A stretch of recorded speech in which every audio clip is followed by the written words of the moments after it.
அதாவது 2 வழக்குகள் மருத்துவர் ஐயா அவர்களின் தரப்பில் தாக்கல் செய்யப்பட்டது. அதில் ஒரு வழக்கு பாட்டாளி மக்கள் கட்சிக்கு இந்திய தலைமை தேர்தல் ஆணையம் வழங்கிய மாம்பழம் சின்னத்தை நிறுத்தி வைக்க வேண்டும், அதனுடைய செயல்பாட்டை நிறுத்தி வைக்க வேண்டும் என்று ஒரு வழக்கு, அதாவது அந்த மேங்கோ சிம்பிளை ஃப்ரீஸ் பண்ணணும் என்று ஒரு வழக்கும், இன்னொன்று பாட்டாளி மக்கள் கட்சிக்கு அனுப்பிய ஒரு சுற்றறிக்கையை ரத்து செய்ய வேண்டும் என்ற 2 வழக்குகள் தொடரப்பட்டது. இந்த 2 வழக்குகளும் இன்று விசாரணைக்கு வந்தபோது மருத்துவர் ஐயா தரப்பில் ஆஜரான வழக்கறிஞர் பல்வேறு தகவல்களை நீதிமன்றத்தில் எடுத்து சொன்னார். இந்த வழக்கு டெல்லி உயர்நீதிமன்றத்தில் தாக்கல் செய்யப்பட்டு சென்னை உயர்நீதிமன்றத்தில் இருக்கும் முன்பாக தாக்கல் செய்யப்பட்டு 2 நீதிமன்றங்களும் சிவில் நீதிமன்றத்தை நாடுங்கள் என்று கொடுத்த உத்தரவை அவர் நீதிமன்றத்தில் படித்த பிறகு நீதிபதி அவர்கள் சிவில் நீதிமன்றத்தில் நாடுங்கள் என்று சொன்ன ஒரு வழக்கை எப்படி சென்னை உயர்நீதிமன்றத்தில் மீண்டும் நீங்கள் தாக்கல் செய்தீர்கள் என்று அவர் கேள்வி எழுப்பிய போது, அங்கே சிவில் நீதிமன்றத்திற்கு சென்றால் எங்களுக்கு 5 வருடம் 10 வருடம் ஆகும், உடனடியாக நிறுத்த வேண்டும் என்று சொல்கிறார். இந்த வழக்கில் இன்னொரு வினோதமான ஒரு கோரிக்கையும் மருத்துவர் ஐயா தரப்பில் வைத்தார்கள். என்னவென்றால், எங்கள் இருதரப்பிலும் இருக்கக்கூடிய பிரச்சனைகள் சுமூகமாகின்ற வரை தமிழ்நாட்டில் பொது தேர்தலை தேர்தல் ஆணையம் அறிவிக்கக்கூடாது என்ற ஒரு முறையீட்டையும் இன்று அவர் வைத்திருந்தார். இந்த வழக்குகள் இன்று விசாரணைக்கு வந்தது. தேர்தல் ஆணையத்தின் சார்பில் ஆஜரான வழக்கறிஞர் இதற்கு முன்பாக டெல்லி உயர்நீதிமன்றம் ஒரு தெளிவான உத்தரவை பிறப்பித்திருக்கிறது. பதிவு செய்யப்பட்டு அங்கீகரிக்கப்படாத அரசியல் கட்சிகளில் உள்ள உள்கட்சி பிரச்சனைகள் ஏற்பட்டால் அது குறித்து தேர்தல் ஆணையம் சிவில் நீதிமன்றம் வழங்கிய தீர்ப்பின் அடிப்படையில் தான் முடிவெடுக்க முடியும். இதுவரையில் அப்படி எந்த தீர்ப்பும் வழங்கப்படவில்லை. ஒரு புறம் சிவில் நீதிமன்றத்தில் வழக்கை தாக்கல் செய்துவிட்டு இன்னொரு புறம் ரிட் நீதிமன்றத்தில் ஒரு வழக்கை தாக்கல் செய்வது என்பது ஏற்றுக்கொள்ள முடியாது என்று அவர் தரப்பில் வாதம் வைக்கப்பட்டது.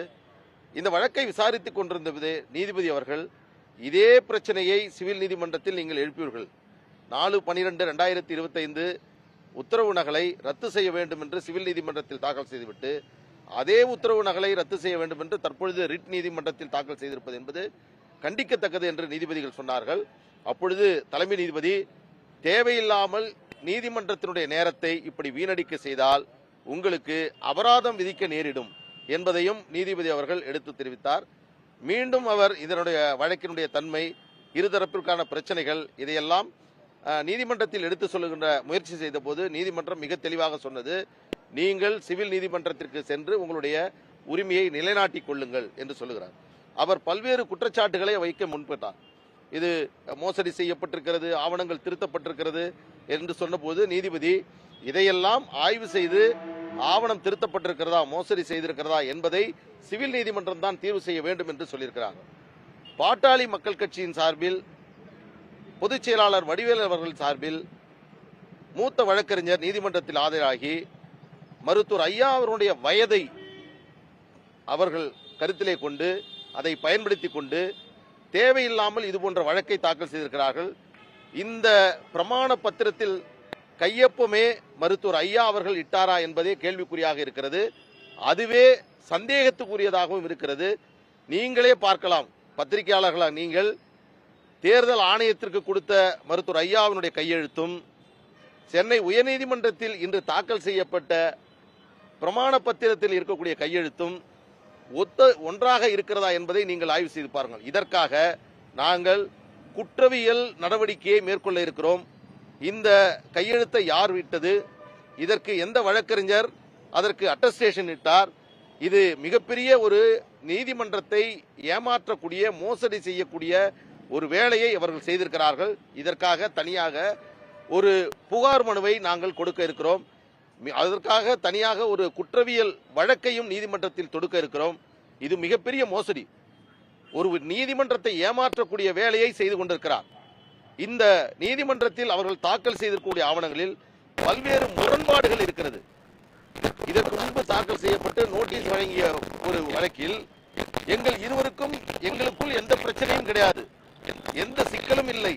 அப்படி இருக்கின்ற பொழுது தேர்தல் ஆணையம் எங்களுடைய மனுவை ஏற்றுக்கொள்ளவில்லை என்று ஒரு தரப்பிலும், எங்கள் இருதரப்பிற்கும் பிரச்சனை இருக்கிறது, இந்த பிரச்சனை முடிகின்ற வரை மாம்பழ சின்னத்தை நிறுத்தி வைக்க வேண்டும் என்று இன்னொரு வழக்கையும், அதற்கு மேலாக எங்கள் பிரச்சனை தீர்வு காணுகின்ற வரை தமிழ்நாட்டில் தேர்தலே நடக்கக்கூடாது என்று ஒரு வழக்கையும், இது போன்ற ஒரு வழக்கை என்னுடைய வாழ்நாளில் என்னுடைய வழக்கறிஞர் அனுபவத்தில் நான் பார்த்ததே இல்லை. இன்னும் என்னவெல்லாம் இவர்கள் சொல்வார்கள், என்னவெல்லாம் செய்வார்கள் என்பது எனக்கு புரியவில்லை. ஒரு நீதிமன்றத்திற்கு வருகின்ற பொழுது, ஒரு நீதிமன்றத்திற்கு வருகின்ற பொழுது முறையான தேவையான அவர் பரிகாரத்தை அவர்கள் நீதிமன்றத்தில் கேட்க வேண்டும். ஏதோ ஒரு விளையாட்டு திடலை போன்று இன்றைக்கு நீதிமன்றத்தை எடுத்துக்கொண்டு இதுவரையில் 6 வழக்குகளை தாக்கல் செய்திருக்கிறார்கள்.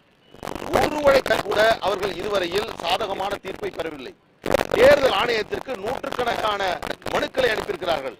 ஒரு மனுவில் கூட தேர்தல் ஆணையம் உரிய உத்தரவை அவர்களுக்கு பிறப்பிக்கவில்லை. அவர்களுக்கு கொடுத்த அந்த கடிதங்களுக்கு தேர்தல் ஆணையம் தெளிவாக சொன்னது, இந்த பிரச்சனையை சிவில் நீதிமன்றத்திற்கு நாடி உரிய பரிகாரத்தை தேடுங்கள் என்று சொன்னது. டெல்லி உயர்நீதிமன்றம் 4/12/2025 அன்று வழங்கிய உத்தரவு இன்றைக்கு 2 மாதங்கள் ஆகிறது. ஆனால் மீண்டும் 2 ரிட் மனு, நேற்று ஒரு ரிட் மனு, ஏதோ ஒரு வழக்கு தாக்கல் செய்வது என்று முடிவு செய்துவிட்டால் அதே அப்டவிட், அதே பெட்டிஷன், அதுல பிரேயரை மட்டும் மாத்தி ரிட்டு போடுறதுங்கிறத ஒரு வாடிக்கையாக கொண்டிருக்கிறார்கள். எனவே இன்றைக்கு மிக அழுத்தமான தீர்ப்பை நீதிபதி அவர்கள் வழங்கியிருக்கிறார்கள். இன்னொன்று, டெல்லி உயர்நீதிமன்றம், சென்னை உயர்நீதிமன்றம் இதுவரையில் நீதிமன்றங்கள் பிறப்பிக்கக்கூடிய எந்த உத்தரவையும் சிவில் நீதிமன்றம் விசாரிக்கின்ற பொழுது கருத்தில் கொள்ளாமல் உரிய விதத்தில் இருக்கக்கூடிய ஆவணத்தின் அடிப்படையில் மட்டுமே சிவில் நீதிமன்றம் உரிய உத்தரவை பிறப்பிக்க வேண்டும் என்ற தெளிவையும் அவர்கள் தெளிவுபடுத்தியிருக்கிறார்கள். இன்னும் ஒருபடி மேலே அவர்கள் சென்றிருந்தால் இன்றைக்கு மருத்துவர் ஐயா அவர்களுக்கு அபராதம் விதிக்க நேர்ந்திருக்கும். மூத்த அரசியல் தலைவர், எங்களுக்கு கட்சிக்கெல்லாம் நிறுவனராக இருக்கக்கூடியவர். எனவே அபராதம் விதிக்கக்கூடிய நிலைக்கு செல்லக்கூடாது என்று அந்த முறையீட்டை நாங்கள் நீதிமன்றத்தில் எழுப்பவில்லை.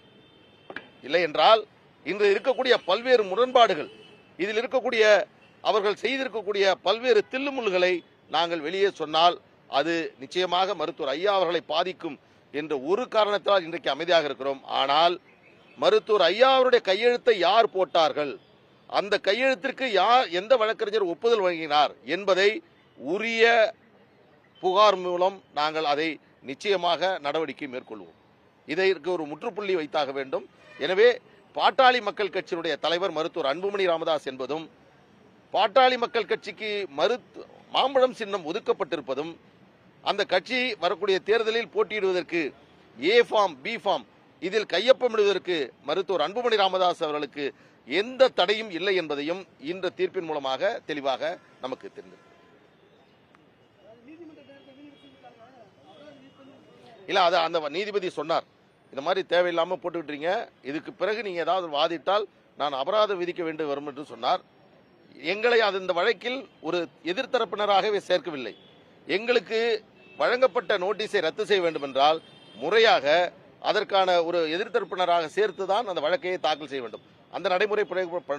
ஆனால் நாங்கள் இன்றைக்கு இந்த மனுதாரருக்கு நீங்கள் அபராத விதியுங்கள் என்று சொன்னால், மிக மூத்த அரசியல் தலைவர், தமிழ்நாட்டில் ஒரு பெரிய அரசியல் இயக்கத்தை உருவாக்கியவர், அவருக்கு ஒரு நீதிமன்றம் அபராதம் விதிக்கக்கூடிய நிலை ஏற்பட்டுவிடக் கூடாது என்பதற்காக நாங்கள் இன்றைக்கு அமைதி காத்தோம். இதுதான் மருத்துவர் அன்புமணி ராமதாஸ் அவர்கள் எங்களுக்கு கற்றுக் கொடுத்த பாடம். அதை பின்பற்றி நாங்கள் இன்றைக்கு நடந்து கொண்டிருக்கிறோம். மருத்துவர் ஐயா அவருடைய வயதை பயன்படுத்தி கொண்டு, அவருடைய அந்த முதுமையை பயன்படுத்தி கொண்டு இந்த சித்து விளையாட்டுகளை அவரோடு இருக்கக்கூடிய சில நபர்கள் செய்து கொண்டிருக்கிறார்கள். சில அரசியல் கட்சியினுடைய தூண்டுதலோடு இதை செய்து கொண்டிருக்கிறார்கள்.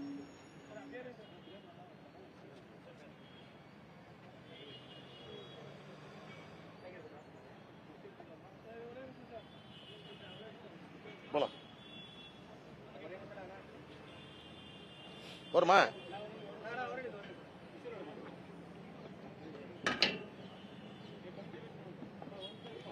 இருக்க வேற ஏதாவது சொல்லுமா? வேற வரும்ல, அதோட சேர்த்து 2 சங்கத்தை சொல்லிட்டு போவோம்.